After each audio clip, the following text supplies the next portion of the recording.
आज के इस वीडियो में हम बात करेंगे इन्हीं सारे पॉइंटों पर। वीडियो के लास्ट में आपको आज का रोजगार समाचार भी मिल जाएगा। वीडियो शुरू करें उससे पहले इसी तरह की अपडेट और फ्री स्टडी मटेरियल के लिए इस ऐप को डाउनलोड करें, जिसका डायरेक्ट लिंक वीडियो के डिस्क्रिप्शन में और पहले कमेंट बॉक्स में मिल जाएगा। सबसे पहले शुरू करते हैं ग्राम विकास अधिकारी यानी कि वीडियो भर्ती के लिए 2018 की यह भर्ती है। 1953 पद थे। यहाँ पे परीक्षा हुआ, आंसर किया, रिजल्ट आया, लेकिन सरकार ने अंततः इसको यह कह के कैंसिल कर दिया कि इसमें OMR में गड़बड़ी की गई है। यहाँ पे ये मार्च में भर्ती रद्द की गई थी और उसके बाद अप्रैल में 27 अप्रैल को ये कोर्ट में अपडेट कर दिया गया। अगर आप इलाहाबाद हाईकोर्ट के पेज पे आएंगे तो यहाँ पे आपको केस स्टेटस में कुछ इस तरह का भी होगा। आपको पहले वाले पे क्लिक करना होगा। जब आप पहले वाले पे क्लिक करेंगे तो यहाँ पे आपसे पूछा जाएगा केस टाइप, जहाँ पे आपको चुनना है रिट A, इसके बाद केस नंबर जो कि इसका है 5913, उसके बाद केस ईयर यानी कि 2021 और बाद में एक कैप्चा कोड यानी कि 4717। अब सीधे आपको गो पे क्लिक करना होगा। नीचे कुछ इस तरह का व्यू होगा, विकास तिवारी एंड 124,000। अब आपको यहाँ पे व्यू कर लेना है। ये है इसका पूरा डिटेल जो आपके स्क्रीन पर दिख रहा है। इसकी फाइलिंग डेट है 27 अप्रैल, डेट ऑफ रजिस्ट्रेशन है 28 अप्रैल। पहली हियरिंग हुई थी 21 मई को। 21 मई के दिन बस कोर्ट ने ये पूछा कि सरकार ने इसको क्या मानक रख करके रद्द किया है। मतलब सरकार से SIT की रिपोर्ट मांगी गई जिस आधार पर सरकार ने इस भर्ती परीक्षा को रद्द किया था। सरकार ने उसको कोर्ट में दे दिया है। अगली सुनवाई होनी है 18 अक्टूबर को, जो कि आप यहाँ पे देख सकते हैं। केस में ये कोर्ट नंबर दूसरा होगा और 14वें नंबर पे लगा हुआ है। अगर सब कुछ सही रहा तो इस दिन जरूर सुनवाई हो सकती है, अगर दोनों पक्षों के वकील आए तब। यहाँ पे कुल मिला के दोनों पक्षों के अलग अलग राय हैं। जो पक्ष सिलेक्ट हुआ था, जो कोर्ट में गया है, उनका कहना यह है कि जितने भी लोग सिलेक्टेड हैं उनकी OMR को फिर से चेक करा दिया जाए और फिर से चेक कराने के बाद जिनके OMR में हेर फेर मिलता है आप उनको बाहर करिए, FIR करिए या फिर कुछ भी करिए, लेकिन जो लोग मेहनत करके पास किए हैं उनको आप कैसे बाहर कर सकते हैं जबकि रिजल्ट जारी हो चुका है। सरकार का ये कहना है कि SIT की रिपोर्ट आई थी जिसमें कहा गया है कि ढेर सारे लोगों को OMR में गड़बड़ी हुई है। कुछ लोग ऐसे हैं जिनके OMR में गड़बड़ी हुई है लेकिन पकड़ी नहीं गई है। मतलब SIT का ये कहना था कि कई लोग बच भी गए हैं। तब अब यहाँ पे सरकार का ये मानना है कि इसलिए हमने इसको केवल परीक्षा को रद्द किया है।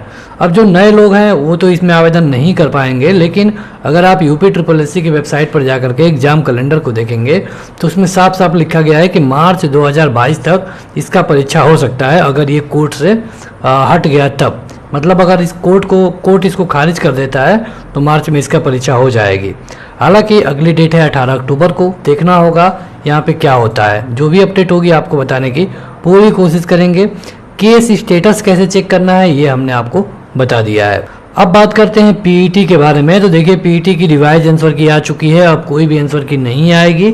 यहाँ पे सीधे अब रिजल्ट आने वाला है। जैसा कि हम अपने पिछले वीडियो में भी बता रहे थे कि इसका जो रिजल्ट है ये करीब करीब आपको 15 से 20 अक्टूबर के बीच देखने को मिलेगा।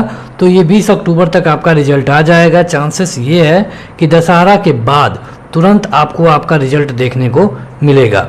अगर आप देखें तो ये एक न्यूज़ एजेंसी की वेबसाइट है और यहाँ पे बताया गया है कि 24 अगस्त को इसका परीक्षा हुआ था। आपको कैसे चेक करना है, नीचे जाने पर आप देखेंगे कि 5 अक्टूबर को इसकी दूसरी आंसर की जारी की गई है और अनुमान है कि इसी सप्ताह में एग्ज़ाम के रिजल्ट जारी कर दिए जाएंगे।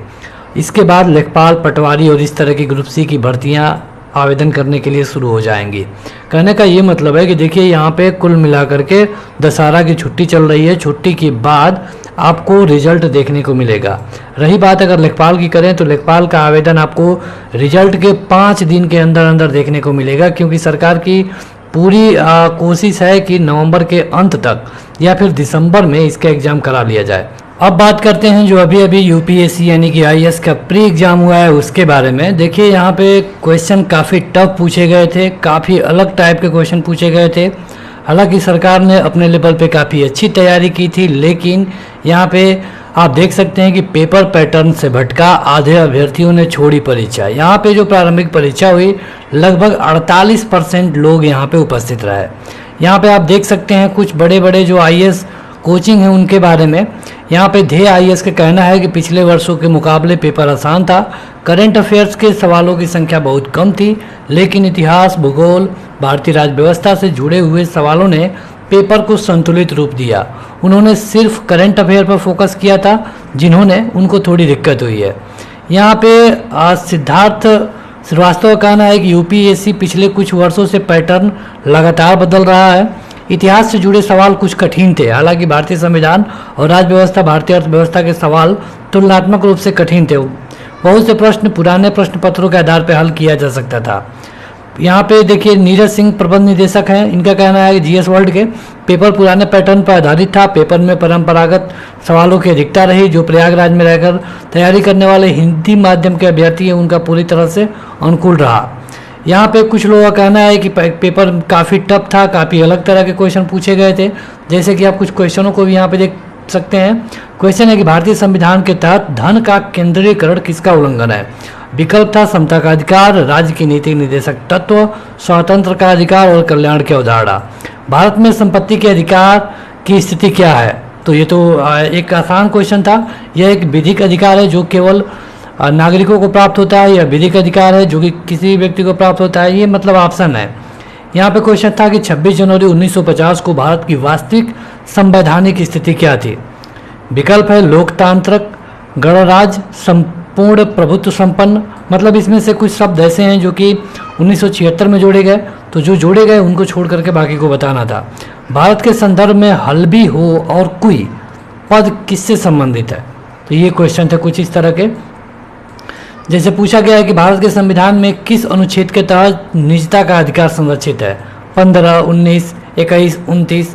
इस तरह आप देखेंगे कि जो राज्य व्यवस्था यानी कि पॉलिटी के क्वेश्चन थे ये काफ़ी सही थे, लेकिन बाकी जो क्वेश्चन थे जैसे कि भूगोल, इस तरह के क्वेश्चनों में काफ़ी हार्ड कर दिया गया था आयोग के द्वारा।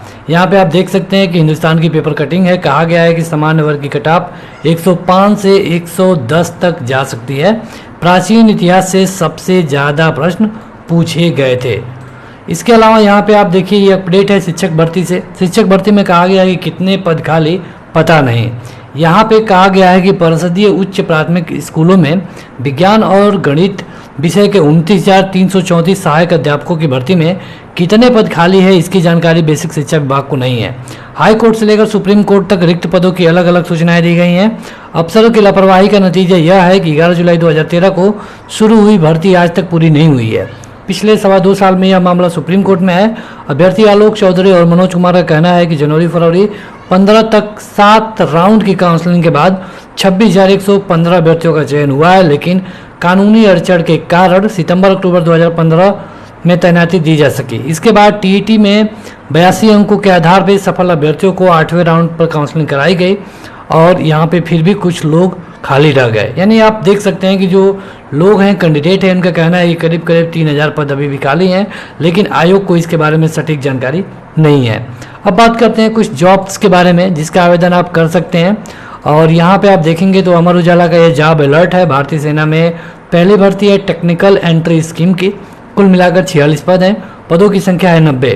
16.5 से 19.5 साल वाले इसका आवेदन कर पाएंगे और इसके लिए वेबसाइट है joinindianarmy.nic.in। यहाँ पे आप देखेंगे कि जो अगला वैकेंसी है ये है एग्जीक्यूटिव ट्रेनिंग के पदों पर और ये कुल मिला के 70 पदों की वैकेंसी है। 27 साल अधिकतम उम्र वाले इसका आवेदन कर पाएंगे। इसके लिए 50,000 रुपये प्रतिमाह मिलेगा आपको प्रशिक्षण के दौरान। coachingshipyard.in पर आप जाकर इसके बारे में ज़्यादा जानकारी ले पाएंगे। हालांकि बीटेक वाले ही इसका आवेदन कर सकते हैं। अंतिम डेट है 27 अक्टूबर। आईटीबीपी में ग्रुप ए के अधिकारी के पद पर 553 पदों पर भर्ती आई है। इसके लिए अधिकतम उम्र सीमा 30, 35, 40, 50 रखी गई है। उम्मीदवार के पास MBBS, BDS, इस तरह की PG डिप्लोमा, इस तरह के अगर एजुकेशनल क्वालिफिकेशन है तो आप इसका आवेदन कर पाएंगे। रिक्रूटमेंट itbp.police.nic.in पर आपको जाना होगा। स्पोर्ट कोटा के तहत भारत सरकार में एक भर्ती आई है। कुल मिलाकर 21 पद है। खिलाड़ी होना चाहिए आपको। 18 से 27 साल की उम्र सीमा रखी गई है। ज़्यादा जानकारी के लिए इनकम टैक्स delhi.org पर जाकर आप इसके बारे में ज़्यादा जानकारी ले पाएंगे। तो आज के इस वीडियो में इतना ही। इसी तरह की अपडेट और फ्री स्टडी के लिए इस ऐप को डाउनलोड करें। डायरेक्ट लिंक वीडियो के डिस्क्रिप्शन में और पहले कमेंट बॉक्स में मिल जाएगा।